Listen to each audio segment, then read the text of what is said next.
Okay, well, first of all, welcome to everyone who wanted to participate in this first webinar that we will give around athlete founders.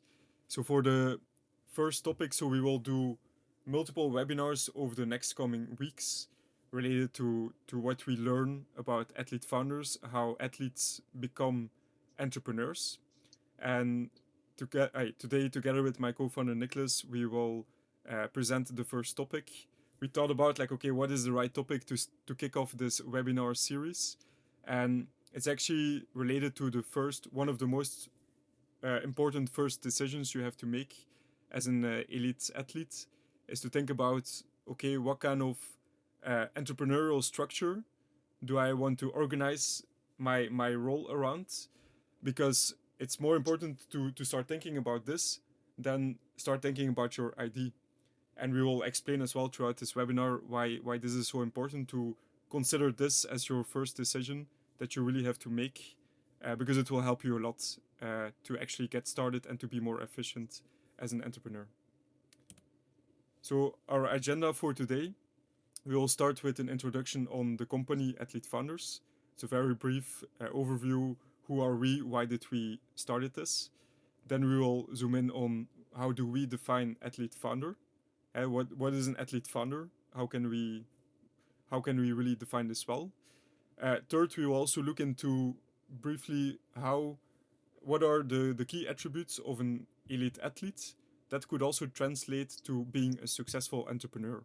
Where do we see already evidence that they will most likely be successful founders? And a fourth and the final topic, which is also the key topic of this webinar, what are the 4 ways for athletes to become an entrepreneur or a founder? So first of all, to start a bit about athlete founders, who are we? Athlete Founders is a collaboration between myself and Niklas. To start from my side, 2 years ago, I started from a passion project. I was quite curious about what are elite athletes doing as entrepreneurs. There was very little information about this, at least in Europe. In America, you could find some examples, and these examples were often the very hyped examples from the big players, like in NBA, in American football, in MLB, for example. So I was quite curious what is happening in Europe. So it started really from my side to build a database, to look for stories, to really see what kind of ideas are they launching, what are basketball players launching instead of football players. So that was a bit the curiosity. To give you also a bit of context, one of my teenage ambitions was to become a pro basketball player. So there has always been this intrinsic interest from my side towards like the elite athlete world, um, and that actually manifested later on for me to see, can I actually launch something in this world. And the way I looked for to launch something in this world was also based on my experience. I worked myself for 10 years in the field of venture development, at an early stage startup and a consulting, and at the end my own company. So basically, I did a lot of projects related to big companies who wanted to launch small startups within big companies, basically. And I talked to a lot of athletes to learn more about athlete founders. And at the end, I met Niklas, with whom I had multiple conversations. And at some point, we vibed quite well, and we saw a lot of overlap between our interests. And I will let do Niklas yeah the part of him on how he got involved in athlete founders. Yeah, for me, just quick for my story, because I will also explain a little bit to the entrepreneurial side in the end. But yeah, professional basketball player in Hamburg, first league in Germany, and yeah, my journey basically started with like the off-court journey basically started with not knowing what to do at all after sports. So I was kind of curious in investment topics. So I created a LinkedIn account, networked, and reached out to a couple of guys. Did some intern like experiences at VCs and Fund and Fund, but then I kind of really early recognized that it might not be the normal 9 to 5 job might not be for me. So I wanted to explore like the entrepreneurial directions a little bit, and yeah, I will talk about this in the end. So Yeah, perfect. back to you. Well, yeah, and at the end, where we also found each other was our passion also for, and this relates to our mission, is how can we help athletes really discover their most exciting second career as a founder.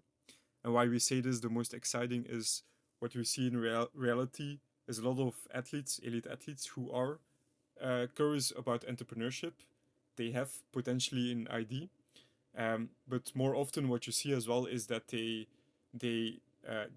don't really get started, and they go into more accessible options. For example, they are offered a coaching position, or they are offered a sports management position at a club, and that is our mission. Like, okay, how can we still help athletes to not forget about a second career that could be not almost equally exciting as when they were an elite athlete. And how we want to achieve this is our objective, is to offer this ultimate discovery experience for elite athletes to help them explore their entrepreneurial side, and to help them find in which business ideas can they also be competitive. And that's another thing. You see athletes that launch their own company or that become founders, but then at the end that they were not successful. And often what you see there is that there was a misalignment with the type of business idea, or there were some issues with the execution on it. Of course, being a founder is just not easy in general, but some of these aspects that we see could have been prevented as well. And that's where we really want to add value to elite athletes. One thing that is quite central in what we do, and that was also the starting point from the database in the early days of athlete founders, is that we really try to build up this athlete founders intelligence.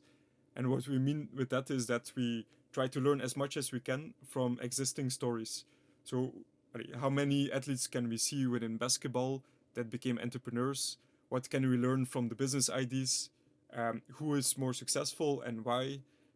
Why did this athlete started focused on this type of problem? What kind of partners do we see with certain athletes? So we really try to learn as much as we can, because the more we know on what works or what doesn't work, the better we can also give learnings at the end. And that's the point as well of athlete founders. If we want to give the best discovery experience, we also need to give athletes the best learnings to help them make decisions at the end. Yeah, and I will give now the floor to Niklas to talk about how do we define athlete founders at the end. Yeah, our definition of the athlete founder is basically starting with like being an elite athlete, active or retired, who finds himself in some kind of entrepreneurial role within with the company. Um, an elite athlete we define as somebody who is like hired by a professional sports organization, who competes in major competitions, or who basically dedicates his life towards like peak performance in one sport. So if you're doing this and you on the side of being an elite athlete, also market yourself professionally or sell your expertise in coaching or consulting or whatever way of solo employment you can think of, then you are already an athlete founder for us. Yeah. And the second way is basically the way me and Andres did it. So you become like a co-founder in a company while being an athlete. You're trying to like build a company, sell products or services, and hire people in the end. Then the third way of being an athlete founder for us comes by becoming an active shareholder in a company, for example. So you join like as a late co-founder, and maybe there's an idea out there from a young company that you really like, and you invest your money and you negotiate with them that you will still be part of the company and help them develop it. This is also something we consider as an athlete founder. And the last way, maybe you can skip one slide, Andres. Something probably more in the end of the career where you where you do like a entrepreneurship, and you join a company in this structure, and you help driving innovation, like exploring new markets or new products. So these are basically what we all define as athlete founders, and Andres will show you some athlete founder stories later for each of one of these ways. And now we can keep going and talk about the attributes of an athlete, because now we understand what the athlete founder is basically. Um, let's talk about the profiles, because we really believe that athletes have strong founder profiles. In the beginning, let me differentiate a little bit the difference between a solo athlete and a team athlete, because obviously there are differences. Like a solo athlete really learns early that he needs to rely on himself in terms of how can I perform the best, basically, and what drives my success. And he needs to control all his surroundings to reach one goal, which is peak performance. So I think not only solo athletes have this skill, but I think also it's special for solo athletes. Like they really know how to delegate, and like they're extremely disciplined, and they know how to build like a bulletproof mental strength, I would say. And on the other hand, the team athlete is more socialized by the team environment. He has a deep feel for the team dynamics. He understands the relationships between each other. He experiences leadership either by like doing it himself, or he has teammates, captains, or coaches where he can learn it from. And of course, as a foundation of everything, what all the athletes have is like a extreme discipline, resilience. They know how to perform under pressure. They are super coachable. They know how to take feedback and use it. But like we said, we want to have multiple webinars. So this is just like a quick teaser, and we want to highlight every single one of these attributes in the next couple of weeks to another webinar. So I will give it back to Andres for his 4 ways of becoming an athlete founder. Yeah, thank you. Yeah, so now we'll come to the main learning point related to the topic of this webinar, the 4 ways for athletes to become a founder. So the first approach that you as an elite athlete could try out is the self-employed. As Niklas already mentioned in the definition, we will take here the example of a professional basketball player, former professional basketball player on Wouters. She's a good example of what it means to be self-employed. So what she did was, based on her experience as an elite athlete, related to leadership, related to teamwork, mentorship, she's building keynotes around that expertise. And that's exactly what you can do as in that self-employed role. You monetize your experience, your expertise through advisory, coaching, and keynotes. And what is the advantage when you would go for this type of approach? Well, it's the preferred way that we see for many athletes. And the reason for that is it's also the easiest way to set up your own company and to generate income relatively fast related to the other approaches. Um, Ideally, what we see as well is that you also have a unique experience or a certain niche that you can really play out in your service that you offer. Because if you look at the challenges, what we also see when you look at this type of approach is that the challenge is your brand equity and name recognition, it will fade over time.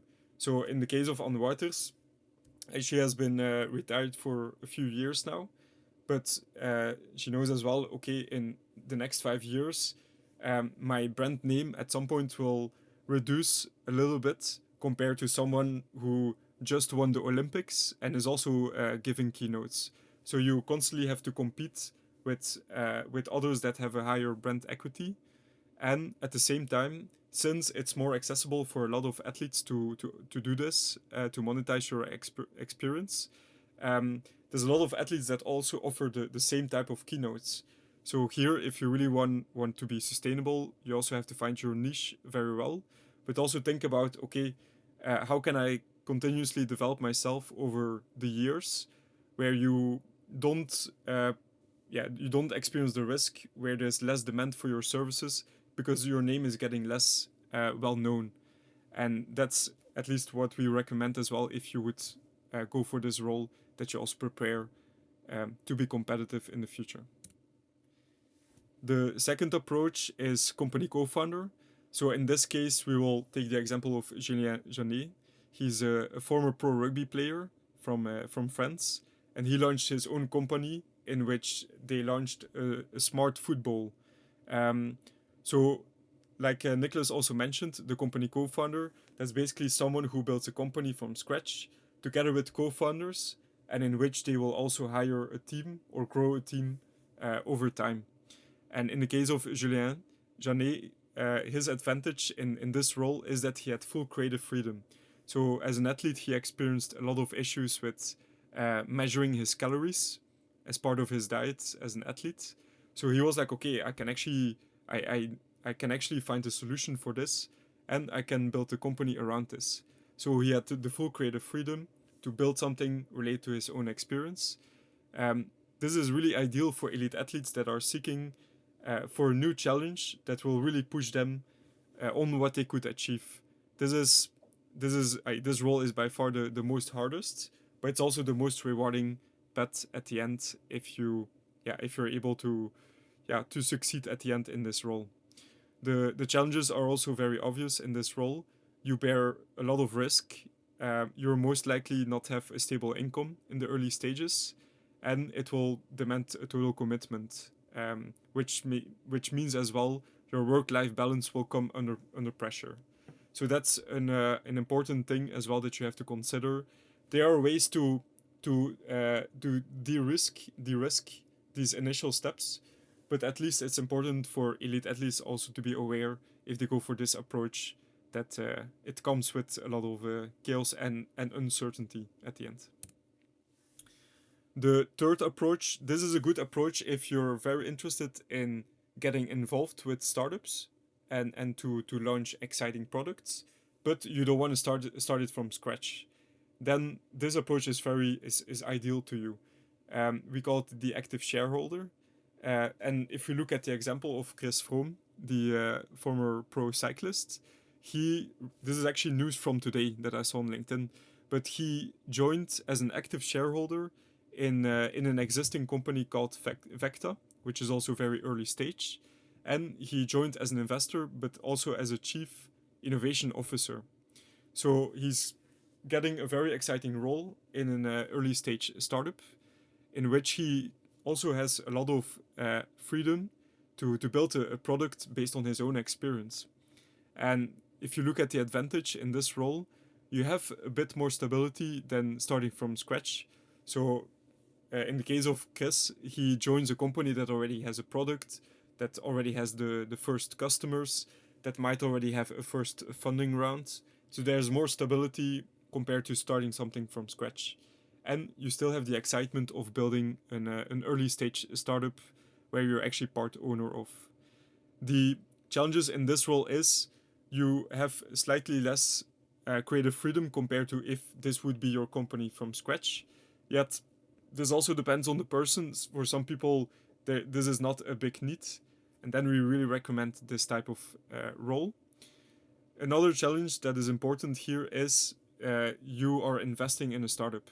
So it's also good for you, if you're interested in this role, to surround yourself with the right expertise, with the right people you can trust, that they really can assess well, okay, is this a good startup to invest in and to be part, to also take on a role like a chief innovation officer. At the end, you will still have some of the uncertainty of a startup. You can never predict how long a startup will survive.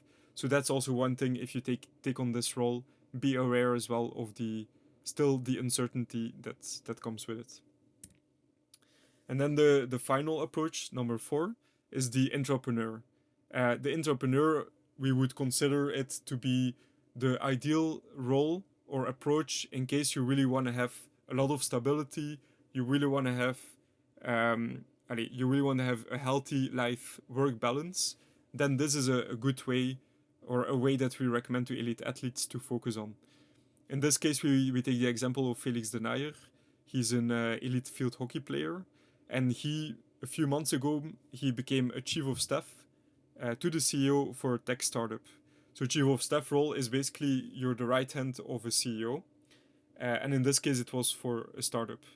So, for Felix, it meant that he became an employee in that company, but within that company, he actually had a very innovative role. So, an entrepreneurial role is what I mean. So, an entrepreneurial role could be innovation manager, it could be product manager, it could be a venture manager, or chief of staff. So, if you're interested in becoming an entrepreneur, look out for these roles and look out for companies where you feel there's a good connection between your own interests and what the company focuses on. The advantage for this role is you have a lot of stability, you have a steady income, and yeah, that's ideal, of course, if you really are looking for this. But at the same time, you also experience building a product or service from scratch, or learn closely from the CEO in the case of Felix. The challenge, of course, and that's also what I heard from people who did this role, is you have the least creative freedom from all the 4 roles at the end. So if for you this is really important that you really can go for your own creative ideas, this role will, yeah, you will have to compromise in this role if you want to do that. So this is really a good role if you want to get started in entrepreneurship. You look for stability, steady income. It's perfect. If you find a company that fits quite well with your own interests, you can already solve a bit the fact that you have less creative freedom. But at the end, those are 4 ways, and we will now go to the next part. It's Niklas will cover this part. It's really important for you as well as an athlete is to see this not as 4 linear ways, but more as multiple options that you can play with or that you can use to your benefit. And Niklas will elaborate on this further. Yeah, I mean, in reality, you can see that there's obviously a strong overlap also. That if you look at the approach 3, you have this guy, Chris, he's investing in a company and also like working for the company. So he's an active shareholder, but he also builds his own product within the company, which is also similar like an entrepreneurship. So you have these overlaps, and then we also recognize through creating this content for the webinar and also for the business games that some athletes might do multiple approaches at the same time, and that we actually can find 3 of the 4 approaches already in my story. So that's why we decided to share this a little bit and to show that how I approach these 3 methods to become an athlete founder. So my entrepreneurial journey started basically with being self-employed.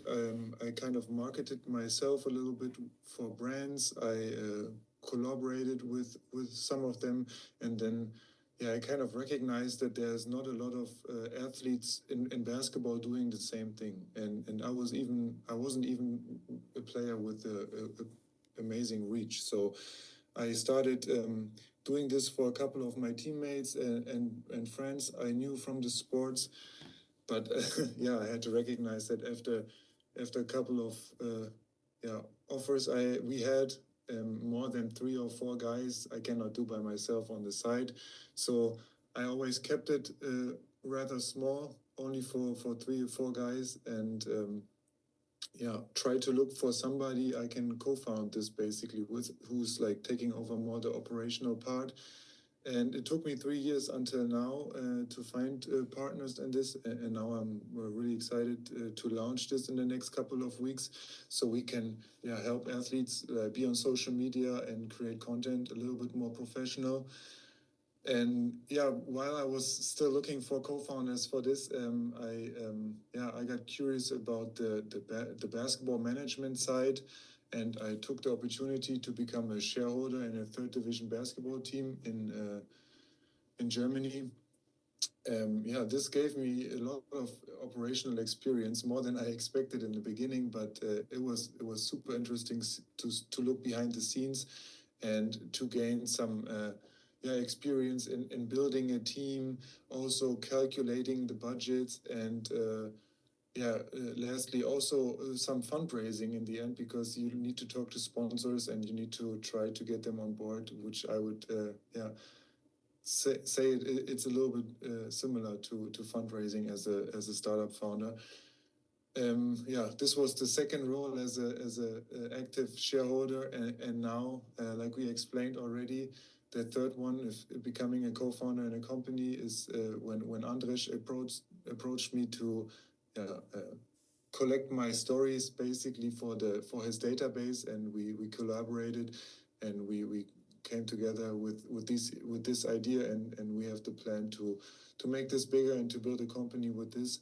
So I actually tackled all these three approaches already, and of course the entrepreneur, the fourth one, maybe after the career. But for me, the reason I did all this was to really explore the entrepreneurial side a little bit more, and to gain the skill set, and also explore what I want to do after basketball. So I kind of mix these together, and I think you can really gain from this as an athlete. And at the same time, I really enjoy the privilege of still being an athlete, and not having to rely on monetizing all these ideas immediately, so I can really focus on building a network, building something good for athletes that's in the end really something beneficial for the athletes, you know. So I think it's my story, and maybe Andres, you wanna add something? Yeah. So at the end, that's why I also decided to partner with Niklas, because he is like living proof of how a good discovery experience should be. Where you don't think linear, you think more about like, okay, let's try out multiple things. It's better to in beginning to try explore work with multiple people from these different roles. So that's why we really wanted to focus as well on these on starting with this, because it's if you understand well what kind of roles, you can also think better about like, okay, in which role do I want to focus on which ID. So that was also the reasoning why we started with this topic.